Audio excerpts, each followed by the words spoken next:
वे फौजी के साथ ब्याह कर ससुराल आई थी। कुछ ही दिन की छुट्टी मिली थी। फौजी जानता था कि छुट्टी खत्म होने के बाद कई महीनों विरह की आगे में जलना पड़ेगा, उसे भी और उसकी पत्नी को भी। लेकिन विरह की घड़ी कुछ ज़्यादा ही जल्दी आ गई। छुट्टियां रद्द कर दी गई थी।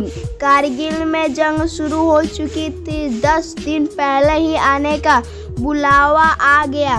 फौजी के पत्नी के चेहरे पर मायूसी साफ दिख रही थी। उनके नैनों की चंचलता खो रही थी। भरे सागर जैसी गहरी आंखों में पानी बस बांध तोड़कर बहने को तैयार था। फौजी ने अपनी पत्नी को आलिंगन किया और बोला, फौजी से ब्याह किया है तूने तो मन को मजबूत तो रहना ही पड़ेगा। बस तेरा पति ही नहीं हूँ, अपनी प्लाटून का सिपाही और भारत माता का बेटा भी हूँ।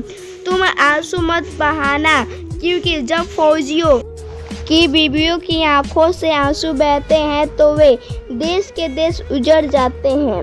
उसकी पत्नी ने अपने मनोभावों को नियंत्रित करते हुए कहा, जानती हूँ ज़्यादा हक तो माँ और प्लाटून का ही है आप पर। यह दुराहत तो सहना ही पड़ेगा। फौजी ने बाहों का कश्वाब मजबूत करते हुए कहा, कैसी बात कर रही है? सबकी मांगों के सिंदूर सलामत रहे। भैया दूज पर किसी बहन के आंखों में आंसू ना हो और होली पर हर माँ खुशी से व्रत रखे। बस इसलिए ही तो फौजी सीमा पर खड़ा होता है। फौजी की पत्नी के चेहरे पर एक मुस्कान फैल गई और वह बोली, जानती हूँ और इसका अभिमान भी है। फौजी आगे भी मान रखूंगी। फौजी ने अपनी आंखों में याचना के भाव लाते हुए कहा, कल जब मैं जाऊं तो तू मुझे दुल्हन की तरह सजकर विदा करना। वैसे भी अभी तो तू नई नवेली दुल्हन ही है। उसकी पत्नी की मुस्कुराहट में प्रेम से भरी स्वीकृति थी। फौजी को विदा करने के लिए उसकी पत्नी ने 16 श्रृंगार किए। आज वे उस दिन से भी ज्यादा सुंदर लग रही थी जब वे दुल्हन बनकर फेरों की विधि पर आई थी। फौजी ने चुटकी ली, मुझे नहीं पता था तू बनाव श्रृंगार में इतनी माहिर है। आज तुझे देखकर लग रहा है कि तुझसे सुंदर कुछ नहीं। फौजी की पत्नी ने भी चुटकी ली। कहीं फौजी का मन तो नहीं डोल रहा, अपनी प्लाटून से दगा करने की तो नहीं सोच रहा। फौजी, नारी ऐसा तो ये मन है ही ना, प्लाटून से दगा तो ना हो पाएगी। फौजी की पत्नी ने कहा, एक बार जीत कर आ जाओ। अपने फौजी का स्वागत आज से भी ज्यादा सुंदर श्रृंगार करके करेंगी। तेरी पत्नी ऐसा श्रृंगार जैसा किसी ने कभी ना किया होगा। फौजी ने आश्चर्य से कहा, इससे भी ज्यादा सुंदर हो सकता है कुछ? फौजी की पत्नी ने कहा, जीत कर वापस आना और खुद देख लेना। फौजी ने प्रेम से परिपूर्ण मुस्कान से उत्तर दिया, लेकिन कुछ नहीं बोला और मुड़कर चल दिया। फौजी की पत्नी ने अभिमान के साथ कहा, जीत कर ही आना फौजी। फौजी रुका और बिना उसकी तरफ देखे कहा, हाँ जीत कर ही आऊँगा। बस ये नहीं कर सकता कि मैं तुझे आगे बढ़कर गले लगाएगी। इतना कहकर फौजी चल दिया। फौजी की पत्नी ने उत्तर दिया, जीत कर आया तो तेरी कसम सारी लोग लाज भूलकर तुझे गले से लगा लूंगी। तेरी पत्नी। फौजी ने चलते चलते ही हाथ हिलाकर अभिवादन किया। युद्ध चरम पर था। पता नहीं कितने घरों के चिराग अपनी आहुति दे रहे थे।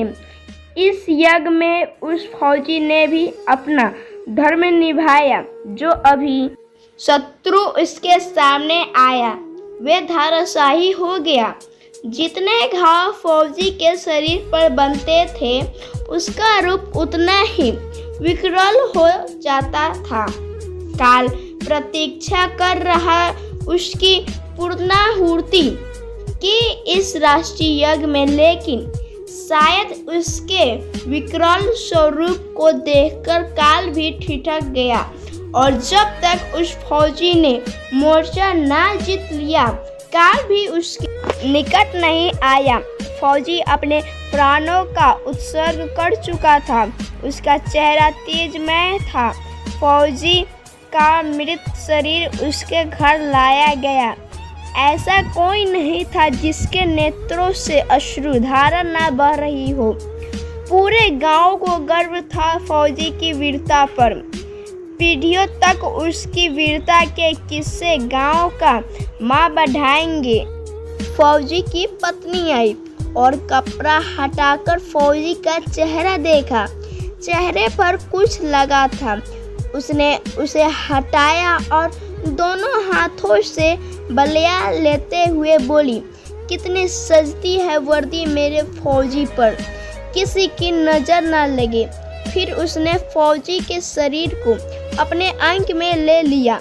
तभी एक हवा का झोंका आया और उसके कानों में फौजी की आवाज़ सुनाई दी, एक वादा तो निभा दिया पर दूसरा नहीं निभाया तूने।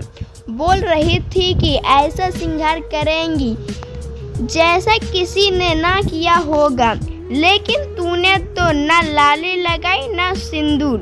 फौजी की पत्नी ने तुनक कर उत्तर दिया, जा नहीं करती श्रृंगार फौजी, दुराहट कर गया ना मेरे साथ, बस माँ से ही प्यार था तुझे।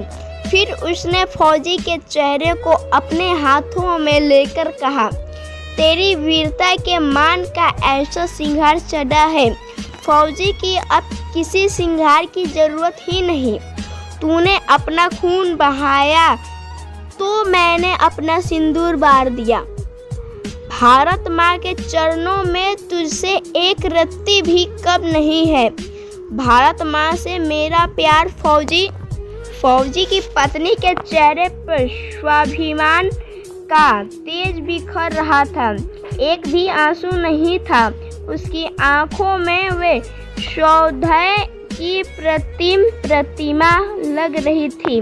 रति और कामदेव भी ऐसा श्रृंगार नहीं कर सकते जैसा श्रृंगार उस फौजी के प्रति उसके प्रेम के अभिमान के लिए था। दोस्तों, आपको हमारी यह कहानी स्टोरी अनसोल्ड इन हिंदी फौजी की पत्नी कैसी लगी, हमें कमेंट में ज़रूर लिखें और हमारे चैनल को सब्सक्राइब और वीडियो को लाइक ज़रूर करें। धन्यवाद।